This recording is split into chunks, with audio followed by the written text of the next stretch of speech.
Hi again everyone, Chris Tisdell here again. In this presentation I'm going to continue my series of videos on complex numbers, and in particular we're going to do an example showing you how to compute the square roots of complex numbers. So let me share my screen with you and we can get started. Okay, so here is the example that I'm going to show you. You've got an equation z squared equals negative 24 minus 10i, and you want to solve for z, where z's a complex number, and in particular you're asked to do that by computing the real numbers x and y. Okay, so if z equals x plus yi, if you know x and y, then you know z. And secondly, hence write down the square roots of this complex number here. Now, if you know a little bit about complex numbers, you'll go, oh, it's much easier to do this using a polar form. Yes, that's true, but the method I'm going to show you today does not rely on this polar form. And it's pretty simple. So let me show you how we solve it. We're basically going to try to find x and y as they suggest, and to do that we're going to rely on 2 or 3 equations, simultaneous equations. Okay, all right, so let's expand this thing here.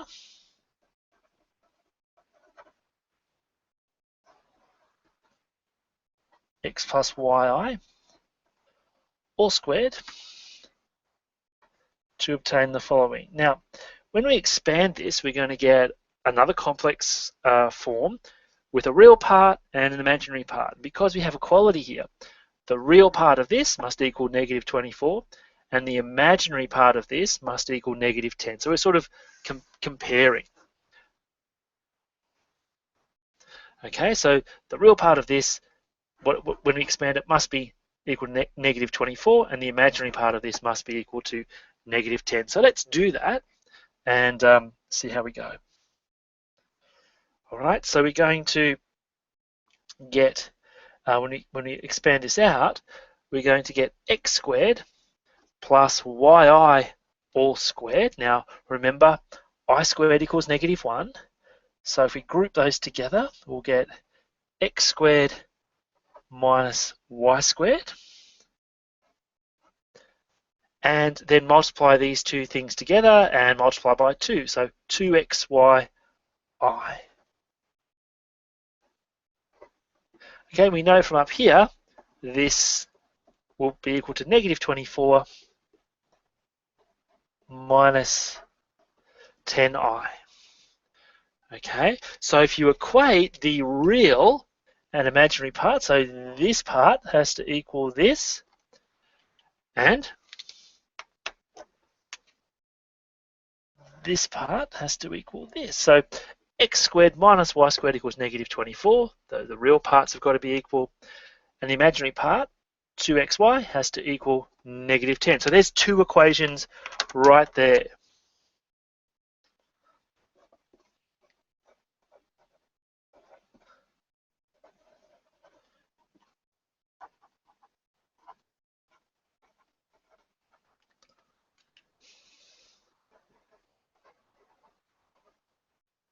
Okay, so we're going to get x squared minus y squared equals negative 24.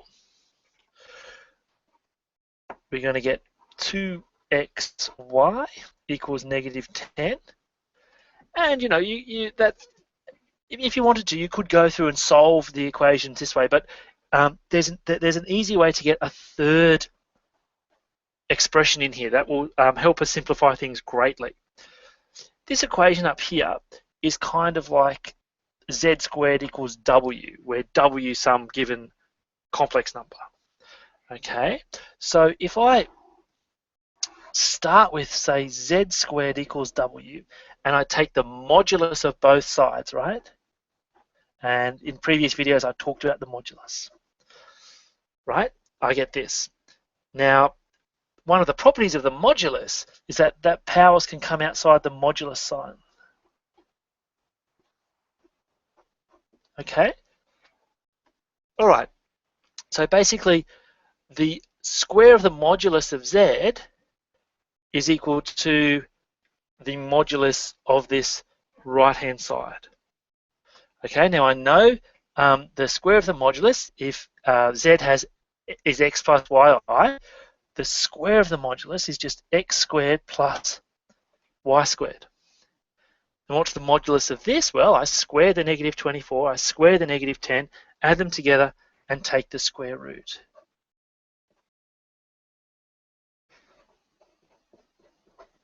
Okay, so let's call this star, say. So the third equation comes from star.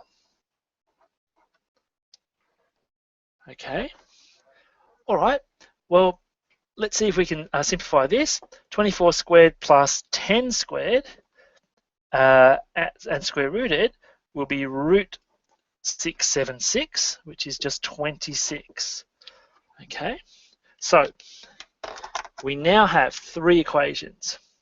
This one here, and this one here. Now, these two are probably the easiest to work with.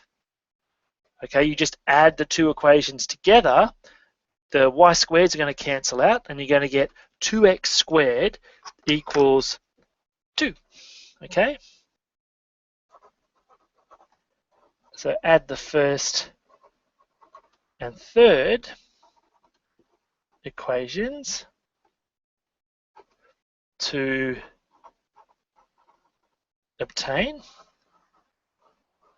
2x squared equals 2. So x squared is going to be 1, so x equals plus or minus 1.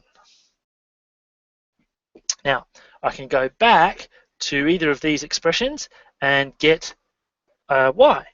Okay, so let's try here. If I move the x squared to the other side, I'll get y squared on its own. And the square of it, both of these is going to be 1, so I'm going to get 26 minus 1. And so y is going to be plus or minus 5. Okay, so I've got these expressions now. And all I have to do is refine them. Now, you'll notice I've used that equation, we haven't used this equation yet.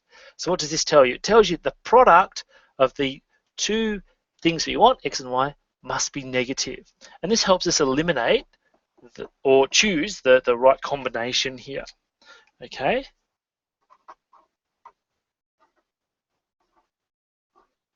So since our second equation up here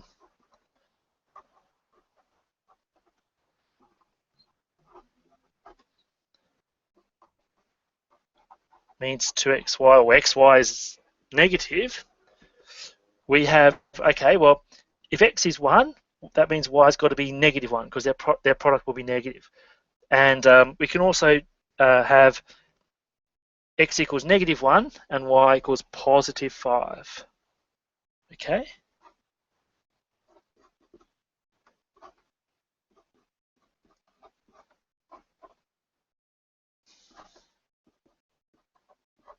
Okay? So they're the answers that we want. The last thing is, let's write down what z is.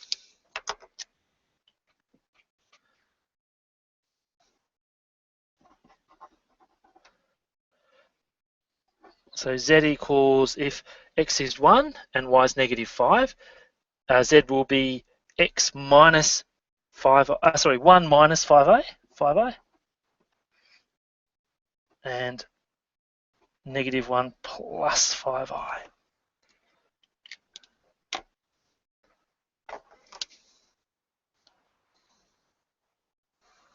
All right, and these are going to be the square roots of negative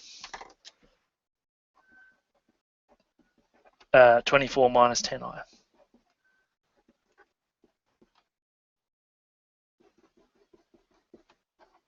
So let me just squeeze that in.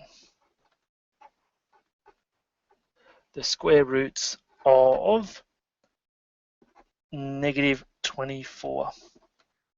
Sorry, negative 24 minus 10i. Okay. So there you have it.